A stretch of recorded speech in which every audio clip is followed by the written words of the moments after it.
Welcome to Quack&Co, the board game channel where every video is 10 minutes or less guaranteed, and if you want more content here, hit that subscribe button down below because, honestly, we don't have a lot of time. Shira, today we're talking about the brand new Root expansion. Marauder's Expansion and the Hirelings. The Hirelings. This is our first impressions video. Now, over on BoardgameCo, there's going to be an in-depth review. Over on Quackalope, there's going to be a series of gameplays, how to plays, deep dives, and we may even do faction strategy guides here on Quack&Co if you all are interested. So again, leave a comment, hit the subscribe, hit the thumbs up, or downvote it if you just think I am ugly. I don't know. Whatever the case. Shira, let's talk about this. Can you give the brief overview of what the Lord of the Hundreds is?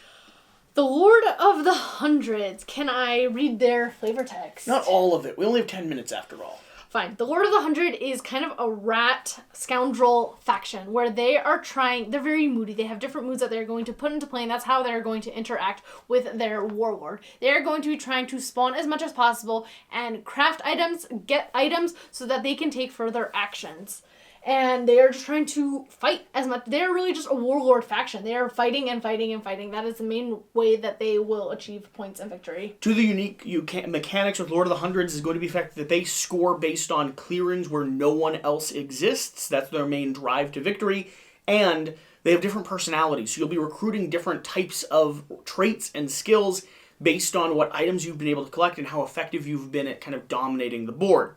Over here with the Keepers of Iron. The Keepers of Iron are really just relic hunters. They'll have different relics in each adjacent forest, and their object is to establish control around a plot of land or around a forest, pull those relics out by battling and delving in, and then retire those relics at their actual fortresses, or their, what are they called? Way stations, which they'll set up around the board. The main victory point drive for the Keepers is going to be hunting and pulling those relics out. They're not too involved in a lot of the rest of the board, but they can establish decent control, and they can pop up and score a lot of victory points without necessarily needing to be on the board if they're willing to sacrifice cards to do so. We also have the Hirelings. Hirelings are tiny little mini factions that come into play at various different player counts, and they allow you, when you score a certain amount of points, to take them and control them and do various actions or have powers and abilities that come into play at different points.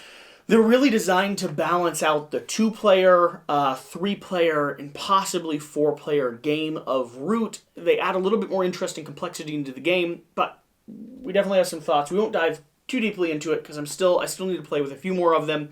And we have new locations like the Hidden City or the Elder Treetop. These are going to be other effects that dictate different rules around a clearing, like making a clearing a full wild clearing or adding a build zone that scores you 2 points if you destroy the building there. So let's talk about our first impressions. So far, what are you thinking with this new expansion? It is very interesting. I definitely have to give it some more plays. I want to see these factions versus other factions. We played against the Corvid in this past gameplay. And last night I played against the Woodland Alliance, and it was another one of these sets here. Played against the Woodland Alliance and the Marquise de Cat. It was very interesting. They definitely function differently. They give a different feel. I had to switch my focus onto what I was trying to achieve, and halfway through the game, I realized what I should have done in the beginning. So they require a couple plays to get up and running. But I am liking the variety that they bring. I like the Hirelings. I think the Hirelings add a huge element to balancing the game and giving you more powers and abilities and things to do. Yeah, so I think the Lord of the Hundreds they're very similar to the Woodland Alliance in a lot of ways, and they kind of function the same as the Corvid as well. They're both putting down tokens that can just clear big swaths of land. They look like a lot of fun to play. I actually haven't played them yet. I've played the Keepers of Iron, and I've played against both of them twice. Lord of the Hundreds is scary. If they get up and running and you haven't shut them down, they'll be able to start establishing some heavy board control and take the game. The Keepers of Iron, I don't actually find them that interesting. They remind me a lot of the Moles, and the Moles are one of my least favorite factions by far. I actually find the Keepers of Iron very interesting, specifically because they don't have to interact with a lot of the board state. They can pull back and kind of function on their own and be very competitive in that method. Yeah, I just didn't find that type of gameplay very fun for myself. Okay. The Moles are interesting because they can dig and pop up anywhere and establish decent control, but I didn't really like the way that you had to gather clearings and use those cards to go in and place crowns on top of them. The same thing here with the Keepers of Iron. I don't really like how you have to establish in one little zone of the map and pull relics out. It's just not the way I like playing the game. I like playing the game a little bit more as a war-based game. I like being strategic. I love the Corvid because you have this mysterious bluffing game of placing down tokens. You could pop up anywhere and kind of balance the board. But a lot of the factions that don't play as much of a war game, I don't have as favorable opinions of, personally. What about the hirelings? Between the two of them, I like the Lords of the Hundreds a lot more. The hirelings are interesting. I actually think I really like the hirelings just to add more board and more tactics to the game. They definitely make the game messier. They definitely open up things. I think they do balance it. I don't know that they're enough for me to love a 2-player version of Root. I'm curious. They do add some interest to the board, but there's still a lot of factions, even in 2-player, that you really can't effectively play. You need factions that can bounce off of each other and balance each other a little bit more, and the hirelings just won't really do that. They add some interest in terms of predicting and seeing where cards might go, who might be controlling the hirelings, and how you want to adjust your strategy based off of that. They're fun, but I don't know. I think I'd rather learn some of the Automata factions for a 2-player game still than rely on the hirelings to make it more compelling. Can you do both? You certainly can. Yeah, you could definitely do like a 3-player with a 2-player Automata with and an Automata hirelings. and hirelings, which might be a more compelling way to approach it, because you still need that buffer to kind of smash up against. But I think in the next few days, you and I will end up doing a 2-player, mix in some hirelings, see kind of how they function, how they run. And there could be a combination other than the ones we've seen so far that is a bit more interesting. I don't feel like there's anything here. So in the last wave of expansions, we were introduced to the Partisan deck. I felt like that was an essential change to my game. Along with that, we've been introduced to things like the brand new maps. I think the maps have been an essential experience of the game. I don't know that anything here at the moment is essential. I would agree with you.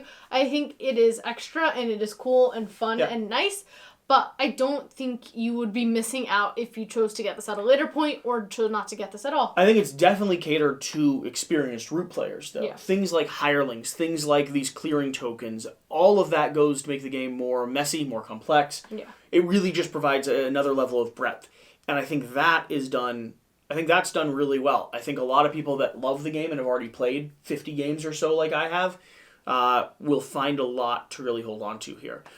What do you want to do next? Like, in terms of what you're excited about? Do you want to play the Keepers? I want to play the Keepers in Iron, and I want to play against different hirelings and more hirelings. Are you thinking in a 5-player game, 2-player game? Both. Yeah. I really enjoyed the hirelings. I think that was probably my favorite. I don't know if I need to necessarily play the Lord of the Hundreds again, but would you go to them? You're gravitating right now to the Vagabond. Right now I'm gravitating towards the Vagabond. I really like the different characters that you can choose to play as the Vagabond, and then that kind of frames your game. Get that with the personalities. Get those with the personalities, but as soon as you have so many items, you have to start limiting yourself down by the moods. Sure. I want to try the Keepers in Iron, and honestly, just try some of the other expansion factions. You've been playing a lot on your phone. I have been playing a lot on the app. What do you prefer? Are you preferring the app over the board game, even with because the new things aren't on the app at all? I know the new things are not on the app at all. Some of them are. I believe the Partisans deck is coming, and the Riverfolk and the Otters, I believe they're all there. But this stuff isn't. This stuff is not yet. It should be coming.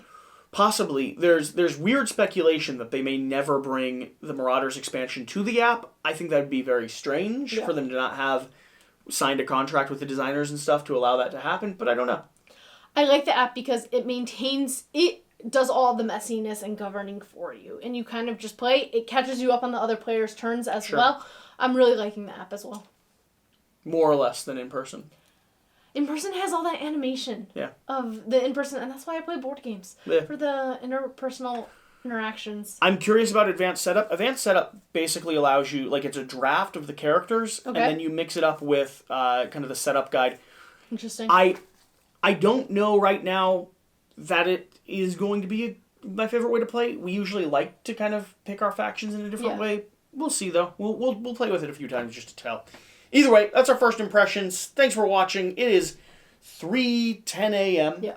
We're going to go crash, sleep, and get back to work. So, remember, more time Less time Less time watches, more time playing.